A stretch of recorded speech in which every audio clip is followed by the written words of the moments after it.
धूप से चमकते समंदर के किनारे यूकेलिप्टस के विशाल जंगल,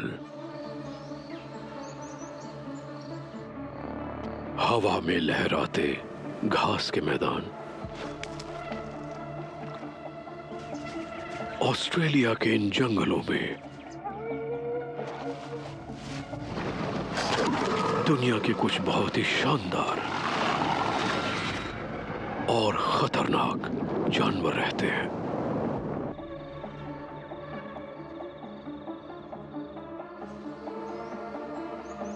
लेकिन क्लाइमेट चेंज की वजह से बड़ा बदलाव हो रहा है। जंगलों में लग रही आग और बाढ़ें कॉन्टिनेंट पर असर डालती हैं। सदियों से कायम सिस्टम तेजी से बदल रहा है। पुराने मुखियाओं की जगह नए मुखिया उभर रहे हैं।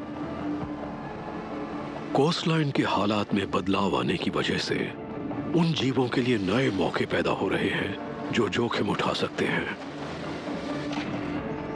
बहादुर और साहसी जानवर नए इलाकों पर कब्जा कर सकते हैं और पुराना हिसाब किताब चुकाने के साथ साथ जीने की जंग लड़ सकते हैं।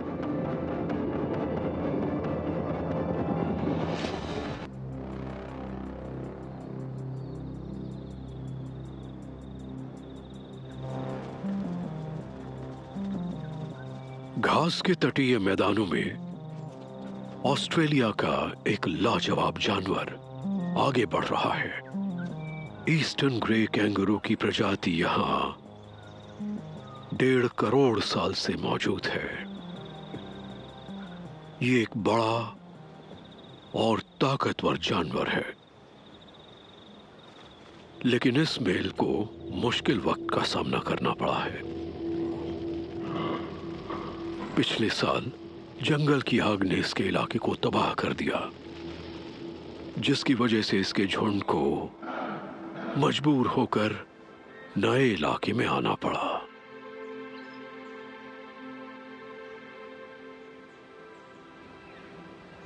लेकिन झुंड पर शासन करने वाला मेल यहां नहीं आ पाया। वो झुंड में शांति बनाए रखने के साथ साथ दूसरे मेल्स पर भी नियंत्रण रखा करता था और झुंड की सुरक्षा भी करता था। इसलिए अब एक नए मुखिया को तरक्की करके ऊपर पहुंचना होगा। इस ग्रे कैंगरू की नजर उस ओहदे पर है, लेकिन इस अकेले की नजर ही इस गद्दी पर नहीं है।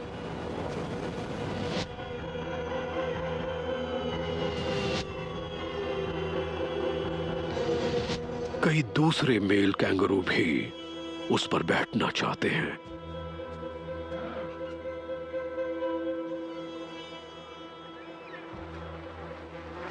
और जो भी उसमें कामयाब होगा, झुंड की सुरक्षा की जिम्मेदारी उसे ही उठानी होगी,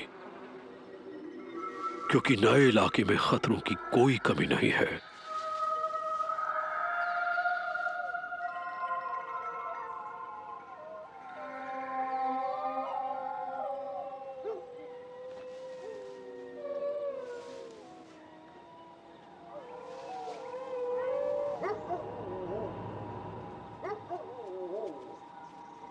डिंगोस इन घास के मैदानों के खतरनाक खिलाड़ी।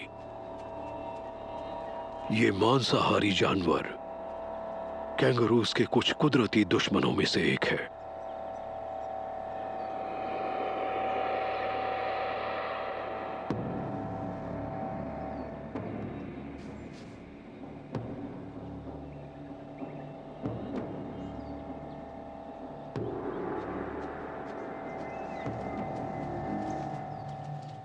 दो डिंगोस कैंगरूज पर घात लगाकर हमला करने के लिए झुंड से अलग हो गए और घनी झाड़ियों में से आगे बढ़े।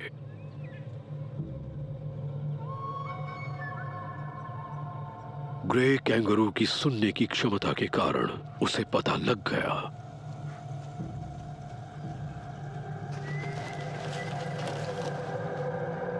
ये उसके लिए झुंड को सुरक्षित जगह में ले जाकर अपनी काबिलियत दिखाने का अच्छा मौका है। उसने अपने पिछले पैरों से जमीन पर थपथपाते हुए झुंड को भागने का इशारा किया। जैसे ही मेल भागा, झुंड भी भागने लगा, लेकिन डिंगोज ने उन्हें खड़ी घाटी की तरफ धकेलकर धीमा करने की कोशिश की। वो किसी युवा कैंगरू का शिकार करना चाहते हैं। ग्रे कैंगरू के पिछले पैरों के विशाल टेंडन्स स्प्रिंग्स की तरह काम करते हैं। जब भी उनके पैर जमीन से लगते हैं तो वो ऊर्जा इकट्ठी करते हैं और कूदते वक्त उसे छोड़ते हैं। वो झुंड के लिए एक सुरक्षित रास्ता चुनता है। डिंगोज लगभग 50 किलोमीटर प्रति घंटे की रफ्तार से भाग सकते हैं, जबकि खुले इलाके में कैंगरूज 65 किलोमीटर प्रति घंटे की रफ्तार पकड़ सकते हैं। मेल ग्रे कूदते हुए अपने झुंड को चट्टानी झाड़ियों से निकालकर खुली घाटी में ले आया। अब यहां से सब कुछ रफ्तार पर निर्भर होगा। अब डिंगोज के पास कोई मौका नहीं है।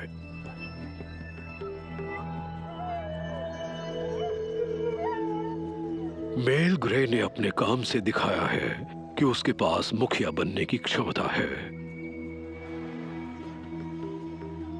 लेकिन उसकी सबसे बड़ी लड़ाई अभी बाकी है।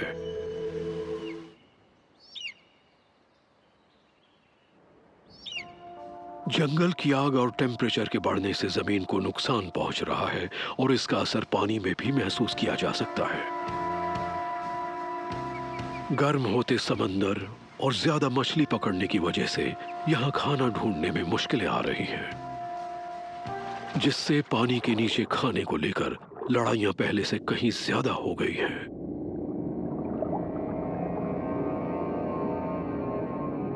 यहां तक कि सबसे बड़े शिकारियों में से एक ग्रेट व्हाइट शार्क पर भी इसका बहुत बुरा असर पड़ा है। एवोल्यूशन ने इसे इतना जबरदस्त शिकारी बनाया कि इसमें लाखों सालों से कोई बदलाव नहीं आया।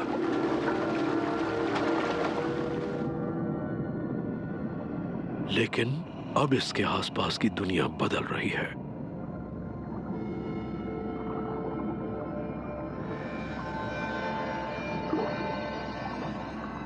समुद्र में कम मछलियां होने की वजह से जिन सील कॉलोनीज पर यह खाने के लिए निर्भर है, उनमें कमी आई है।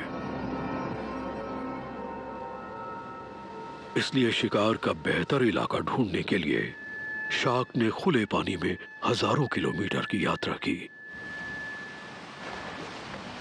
अब ये सही जगह पर है। ये ऊबड़ खाबड़ समुद्र तट का एक खुला हिस्सा है। ये इलाका है एक दूसरे बहुत ही खास शिकारी फर सील का।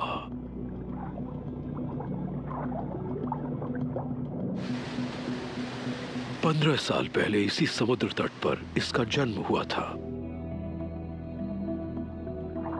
बदलते समुद्र का असर इस पर भी पड़ा है। तेजी से कम हो रही मछलियों तक पहुंचने के लिए अब इसे किनारे से दूर और आगे तक तैरना पड़ेगा।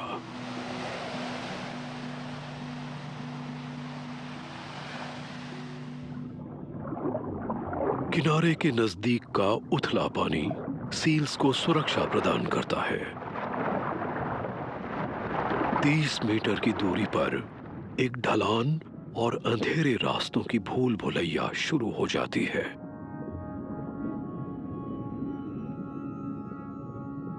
सबसे अच्छा खाना यहां से और आगे है, लेकिन वहां ग्रेट व्हाइट शार्क भी है जो पहले से सील का इंतजार कर रही है।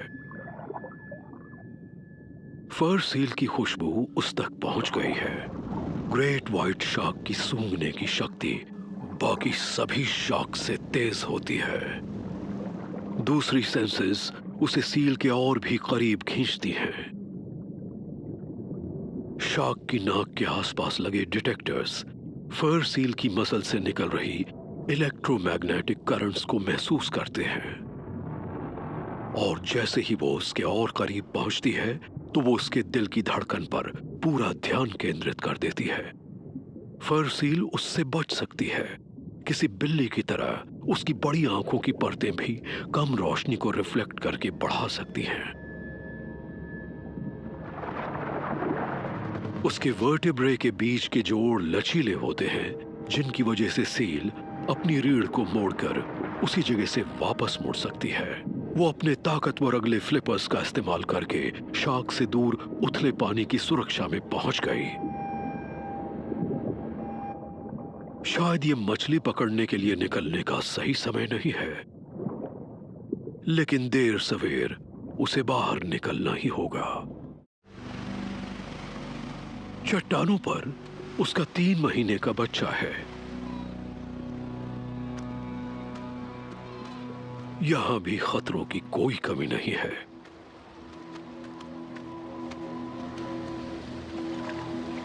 आक्रामक ब्रीडिंग मेल्स कॉलोनी के बच्चों के प्रति लापरवाह रहते हैं।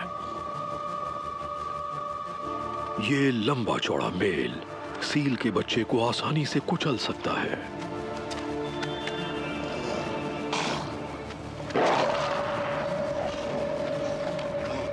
वो उसका ध्यान अपने कमजोर बच्चे से हटाना चाहती है। मेल का वजन उससे 3 गुना ज्यादा है, लेकिन मां अपने वजन की कमी को अपनी बहादुरी और साहस से पूरा करती है। वो अपना मुंह खोलकर मेल को अपने नुकीले दांत दिखाती है। मेल की मोटी चमड़ी कवच का काम करती है, लेकिन उसमें एक कमजोरी भी है। फीमेल ने अपने दांत उसकी नाजुक गर्दन में घुसा दिए।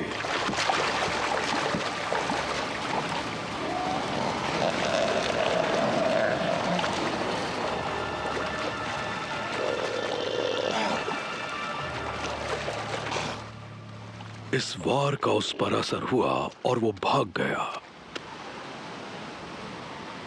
बच्चा ये देख रहा है।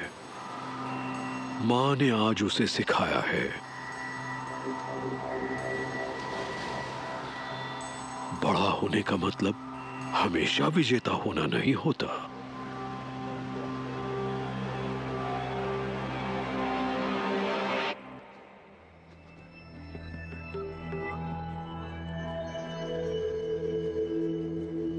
मुश्किल हालात इस इलाके में दबाव बना रहे हैं, लेकिन पेड़ों पर चल रहे एक जीव को इनसे फायदा पहुंचा है।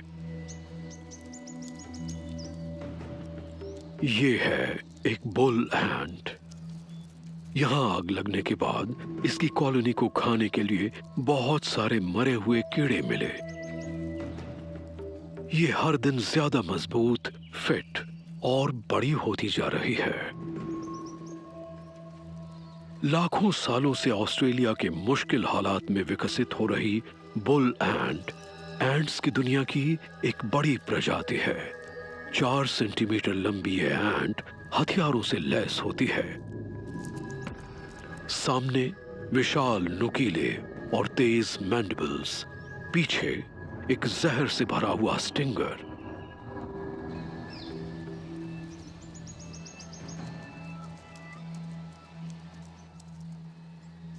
ज्यादातर एंट्स की नजरें कमजोर होती हैं, लेकिन अपनी बड़ी आंखों से बुल एंट अच्छी तरह देख सकती है, जिससे उसे खाना ढूंढने में मदद मिलती है। बुल एंट की नजरें बहुत बेहतर होती हैं। वो अपनी बड़ी आंखों का इस्तेमाल माहौल और जगहों को स्कैन और याद रखने में करती है। बुल एंट 1 मीटर दूर से अपने अगले भोजन को देख सकती हैं। इसे सावधानी से चलना चाहिए।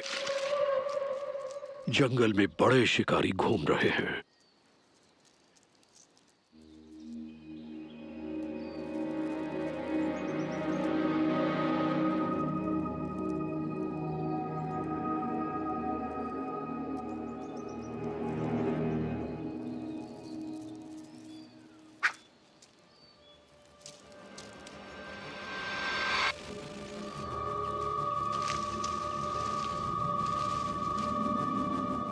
चींटी के जबड़े बहुत जल्द एक्टिव होते हैं। हजारों मसल फाइबर्स एक साथ सक्रिय होते हैं, जिससे उसका मुंह मौत के चारों ओर कसकर चिपक जाता है। लेकिन मौत हार नहीं मानता। वो अपने गुबार उड़ाने वाले स्केल्स को झाड़कर बुल एंट को मुश्किल में डालता है। एंट थोड़ी देर के लिए अंधी हो गई है, लेकिन वो लड़ती है और अपनी ताकत का इस्तेमाल करके मौत को वहीं ले आती है जहां वो चाहती थी।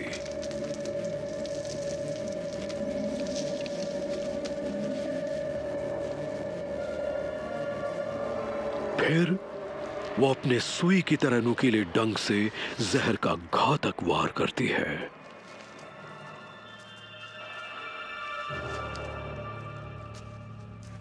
मौत मरा नहीं है, पैरालाइज्ड हो गया है। बुल एंट को इसे खींचकर कॉलोनी तक ले जाना होगा, जहां वो इसके टुकड़े करके लार्वा को खिला सकेगी।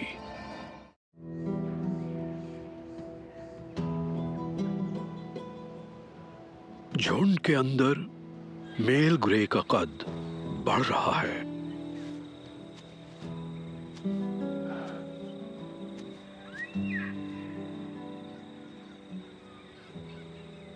लेकिन उसका ये विरोधी अपनी पहली चाल चलता है। अपना शरीर दिखाना एक तरह की चुनौती है। 40 डिग्री सेल्सियस की चिलचिलाती गर्मी में हर कोई बेहाल है। मेल ग्रे कैंगरू को शांत रहना होगा। आराम कर रहे कैंगरूज को पसीना नहीं आता, इसलिए वो तेजी से हाँफते हैं और अपने हाथों और बाहों को चाटते हैं। सबसे बुरी बात यह है कि गर्मी की वजह से बहुत ज्यादा मक्खियां पैदा हो गई हैं।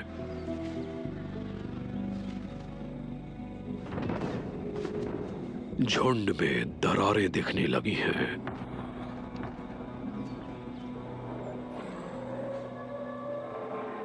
इन्हें शांति बनाए रखने और सुरक्षा के लिए एक नए नेता की जरूरत है। यहां तक कि युवा भी अपनी ताकत दिखा रहे हैं। अभी इन्हें मां के पाउच से निकले ज्यादा समय नहीं हुआ, लेकिन पहले ही ये अपनी ताकत किसी पर भी आजमाने के लिए बहुत उतावले हैं। पहले एक किक, फिर एक मुक्का। अगर आपका विरोधी भाग गया तो जीत आपकी। इस तरह की हाथापाई सिर्फ खेल की लड़ाई है, अपने मुक्केबाजी के हुनर को बेहतर करने और अपनी मसल्स को बनाने का एक तरीका है। इन युवा कैंगरूज में मुखिया बनने की काबिलियत नहीं है, लेकिन ग्रे में झुंड के नेता की खासियतें मौजूद हैं। वो बड़ा है, उसकी मसल्स मजबूत हैं और उसमें बहुत सारे गुण भी हैं। उसका वजन 70 किलोग्राम है और उसमें आधा वजन उसके मसल्स का है। वो लगभग 2.5 मीटर लंबा है, लेकिन विरोधी का कद भी कम नहीं। ग्रे अपने दबदबे को बनाए रखने की कोशिश में हल्की सी आवाज निकालता है। जवाब में विरोधी अपने शरीर का लचीलापन दिखाता है और ग्रे को डराने की कोशिश करता है। यह साफ है कि अगर ग्रे को मुखिया बनना है तो उसे इस चुनौती देने वाले के साथ मुकाबला करना होगा। ये मुकाबला कोई खेल नहीं होगा।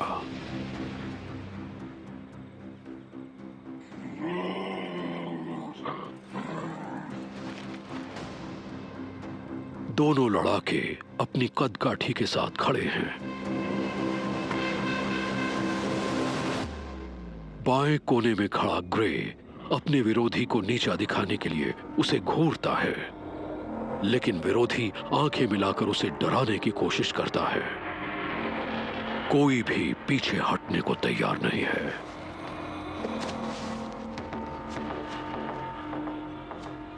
ग्रे के लिए चाल चलने का समय है। वो विरोधी को पीछे की ओर धकेलता है और अपनी ताकत दिखाने की कोशिश करता है, लेकिन उसे जल्दबाजी में कुछ नहीं करना चाहिए। मुखिया पद की यह लड़ाई कई दिनों तक चल सकती है और विरोधी की लौकिक से पता चलता है कि वो लंबी लड़ाई के लिए तैयार है।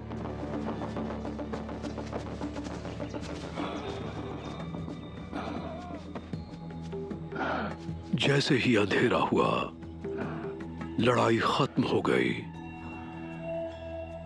लेकिन उनकी लड़ाई की ये शुरुआत है।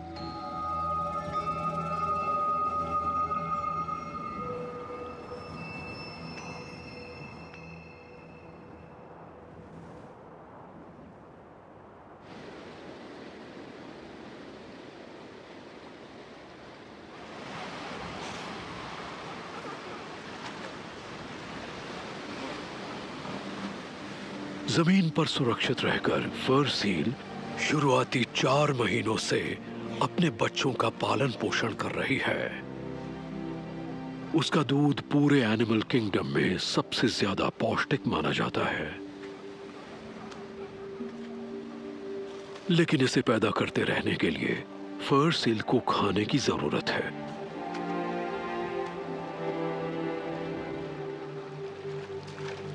लेकिन वो जिन मछलियों, स्क्विड्स और ऑक्टोपसेस का शिकार करती है, उन्हें ढूंढने के लिए अब किनारे से बहुत दूर जाना पड़ता है।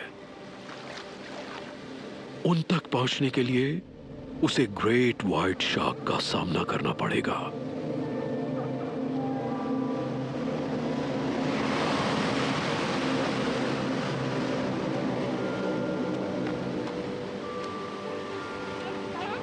जमीन पर फर सील सुस्त और आलसी लगती है,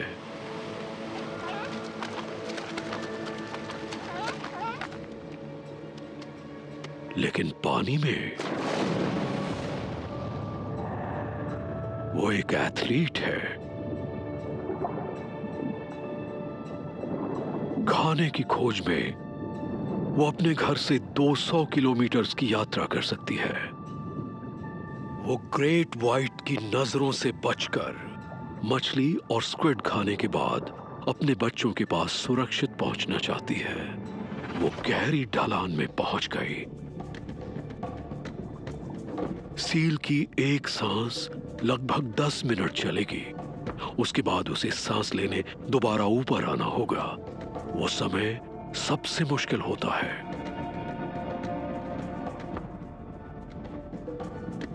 समुद्री घास ग्रेट व्हाइट को छिपने में मदद करती है। उसका ऊपरी काला शरीर गहराई के साथ मिक्स हो जाता है, जिसकी वजह से उसे ऊपर से देखना मुश्किल है। इसलिए ग्रेट व्हाइट शार्क लापरवाह फर सील को ढूंढकर नीचे से हमला करना चाहती है। फर सील समुद्र तल के करीब रहती है। उसने समुद्री घास में मौजूद हर चट्टान और रास्ते को याद कर लिया है। ये एक अंदर लगे जीपीएस की तरह है, जिससे उसे सुरक्षित रास्ता ढूंढने में मदद मिलती है। वो पहली मुश्किल पार कर चुकी है, लेकिन अपने बच्चे के पास वापस पहुंचने के लिए उसे दूसरी बार शार्क के आगे से निकलना होगा। वो ऊपर आकर सांस लेती है।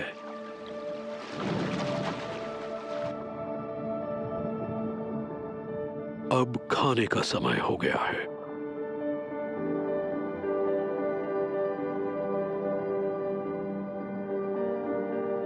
उसे गहरे पानी में मछलियों के एक विशाल झुंड का पता लगा। फर सील के मोटे विस्कर मूवमेंट के प्रति बहुत सेंसिटिव होते हैं और इनका इस्तेमाल करके वो किसी भी मछली पर सटीक हमला करके उसे मार सकती है।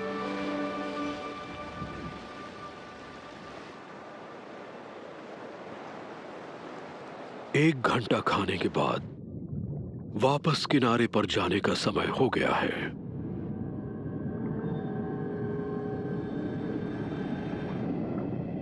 लेकिन ग्रेट व्हाइट शार्क अलर्ट है और इस बार उसने फर सील के इरादे को भांप लिया है।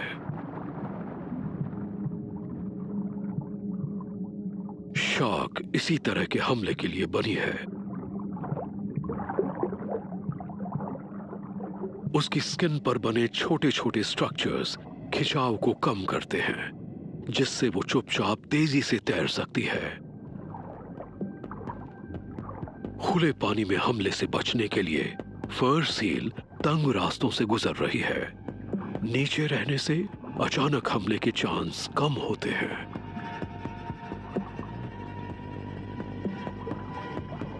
लेकिन उसकी सांस खत्म हो रही है। उसे जल्द ही ऊपर आना होगा।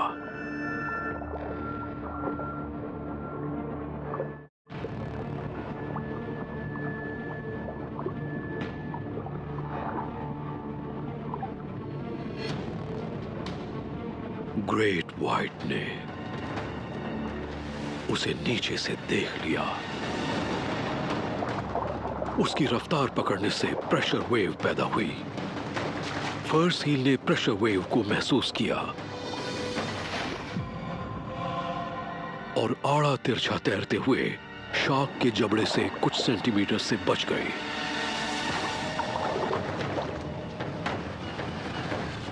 ग्रेट व्हाइट का विशाल शरीर उसे रफ्तार देता है, लेकिन वो एनर्जी नहीं बचा सकता।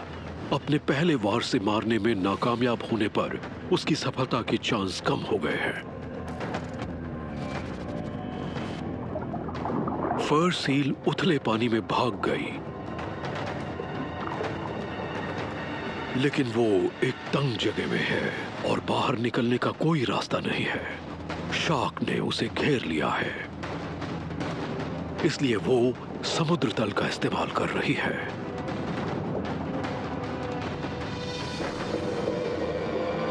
वो चट्टानों के करीब है। ग्रेट व्हाइट उसे देख सकती है, लेकिन वो तल से इतने करीब है कि शार्क वहां नहीं जा सकती। अगर वो पहुंच से दूर रही तो वो शार्क को थका देगी और वो हार मानने के लिए मजबूर हो जाएगी।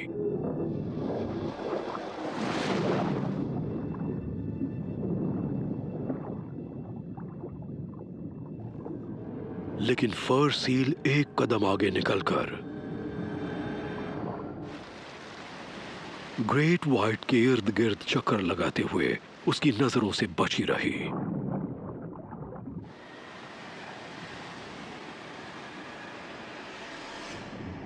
ग्रेट व्हाइट परेशान होने के साथ साथ अपनी ऊर्जा भी खो रही है।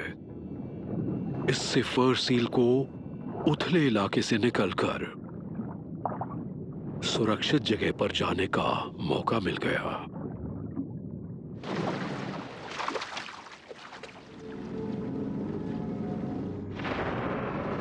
ग्रेट व्हाइट दोबारा गहरे पानी की तरफ निकल पड़ी। इस बार उसका ध्यान कम अनुभवी सील्स के ग्रुप की तरफ है।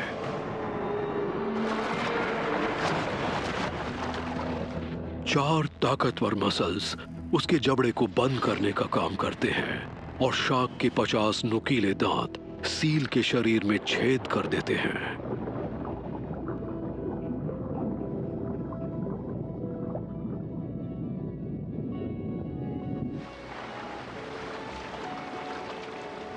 फर सील अपने बच्चे से वापस दोबारा मिल गई।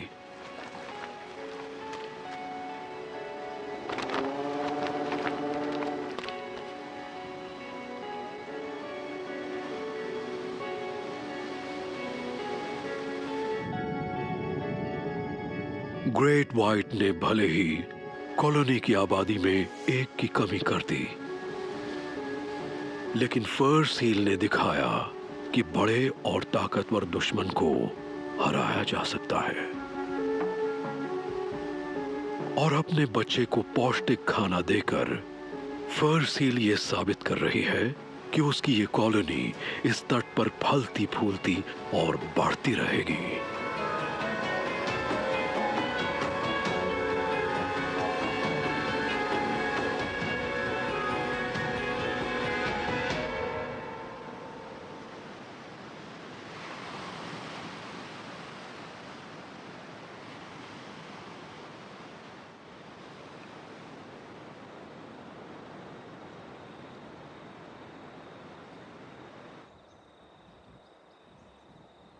उधर तटीय जंगल में रेडबैक की रणनीति अपने अगले दौर में पहुंच गई है। उसने सिल्क निकालना शुरू किया है।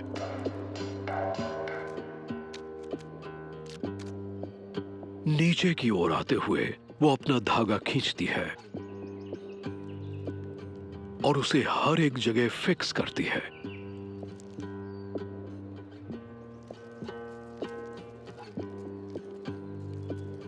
फिर वो ऊपर जाती है और धागे के दूसरे सिरे को फिक्स करती है। एक एक करके वो अपना उलझा हुआ जाल बुनती रहती है।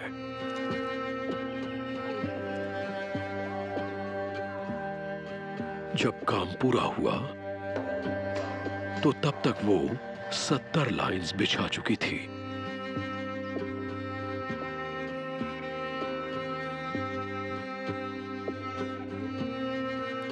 ये जाल इंजीनियरिंग का एक लाजवाब नमूना है।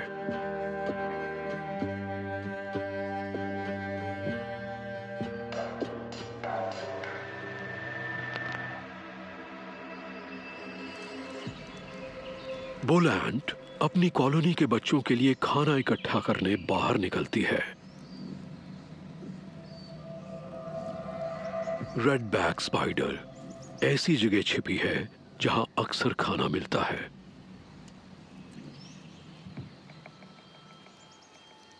अपनी कॉलोनी के लिए खाना जुटाने के चक्कर में चींटी तारों की भूल भुलैया से अपना रास्ता ढूंढने की कोशिश करती है।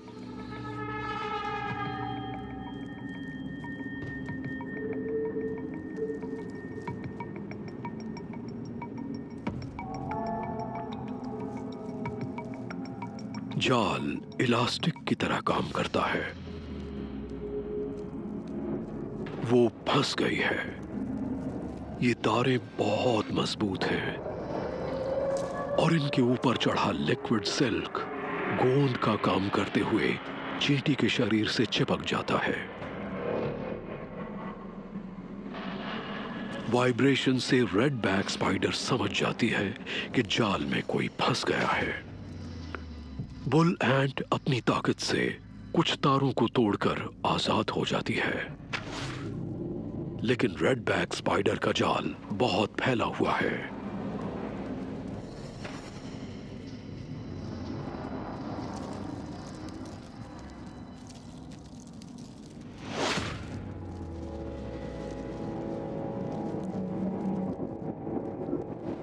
रेडबैक स्पाइडर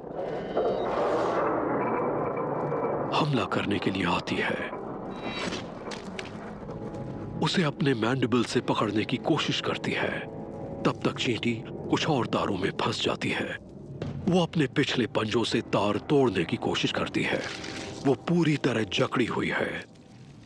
रेडबैक फुर्ती से उसकी तरफ बढ़ती है। चींटी के लिए उसे पकड़ने का अच्छा मौका है।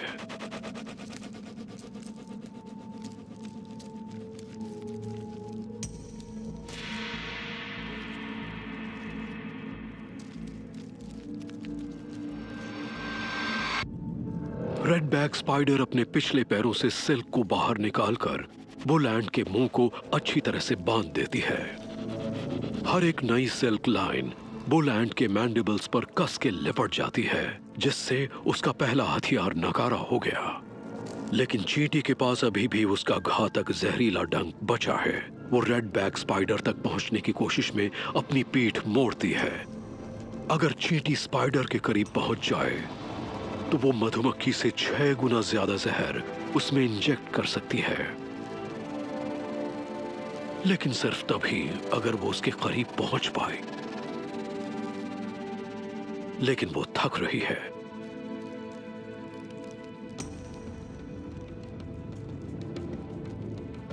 अब बचकर निकलना नामुमकिन है।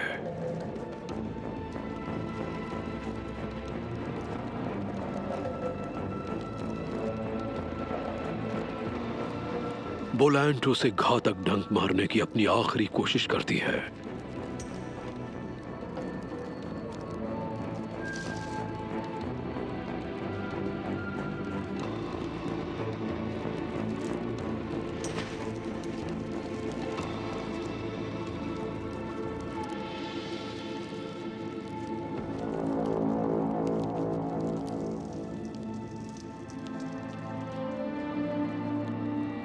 लेकिन वो सिल्क से जकड़ी हुई है।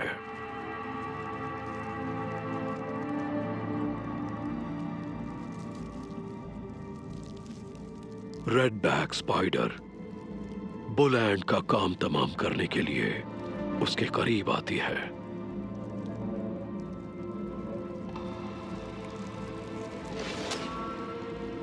दो नुकीले फैंग्स से वो अपनी न्यूरोटॉक्सिक कॉकटेल चींटी में इंजेक्ट करती है। उस पर जहर का असर बहुत जल्द होता है।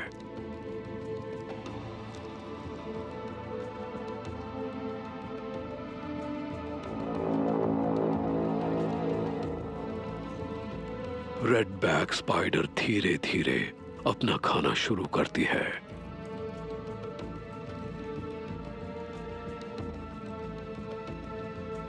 ये खाना इसका इनाम है, जो आने वाले हफ्तों में इसे जिंदा रखेगा। जैसे जैसे दक्षिणी तट का मौसम बदलता रहेगा, रेड बैक स्पाइडर की प्रजाति यहां तेजी से फलती फूलती रहेगी।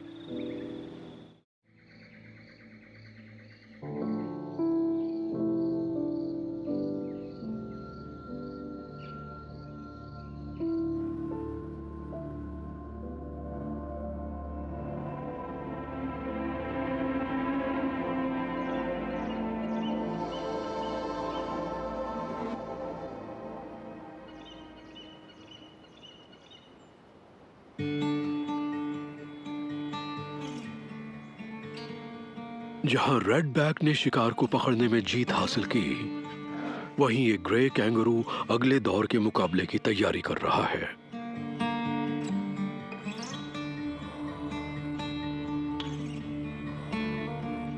पिछली रात ग्रे को चैलेंज करने वाले को पीछे हटना पड़ा था, लेकिन आज वो वापस आ गया है और लड़ने के लिए और भी ज्यादा बेचैन है।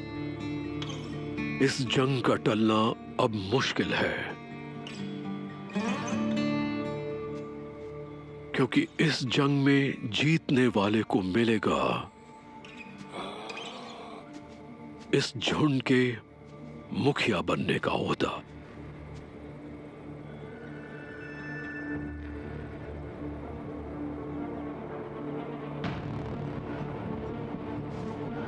ग्रे कैंगरू का विरोधी पहले आगे बढ़ता है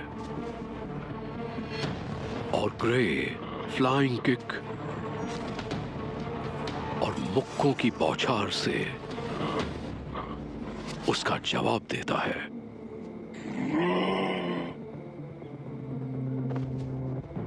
उनके अगले पंजे ताकतवर और नुकीले होते हैं, और अगर उनका सीधा वार आंखों पर पड़ जाए तो विरोधी अंधा हो सकता है।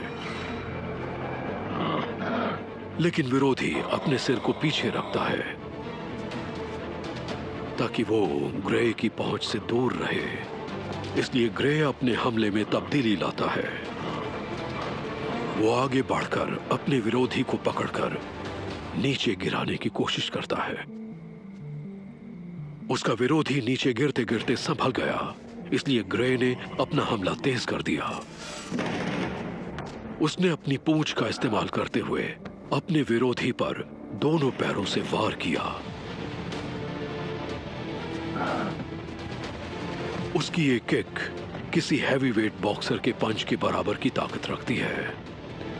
नुकीले पंजों की ये किक किसी इंसान का पेट फाड़ सकती है, लेकिन पेट की मोटी चमड़ी की वजह से उसका विरोधी ऐसी कई किक्स को झेल सकता है। ग्रे मौका देखकर विरोधी को एक ताकतवर किक मारता है।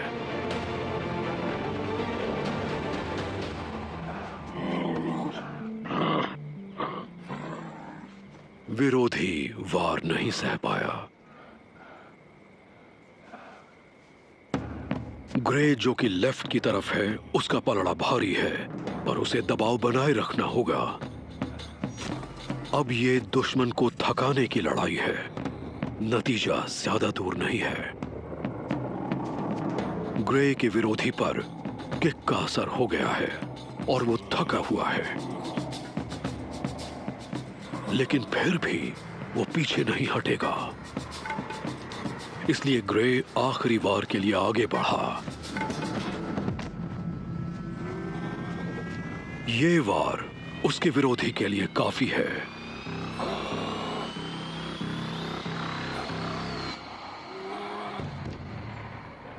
अब ग्रे झुंड का मुखिया है।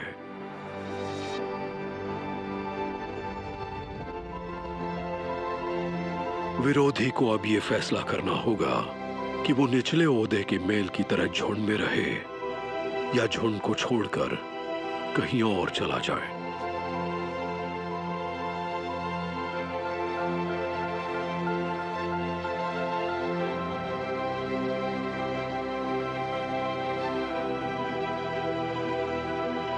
झुंड में मुखिया की कमी दूर हो गई। ग्रे के मुखिया बनने से झुंड में सुरक्षा और अनुशासन वापस आ सकता है।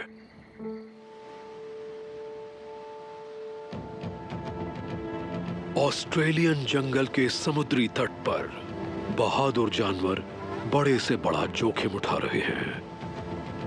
एक कमजोर सील ने अपने पुराने दुश्मन को हरा दिया।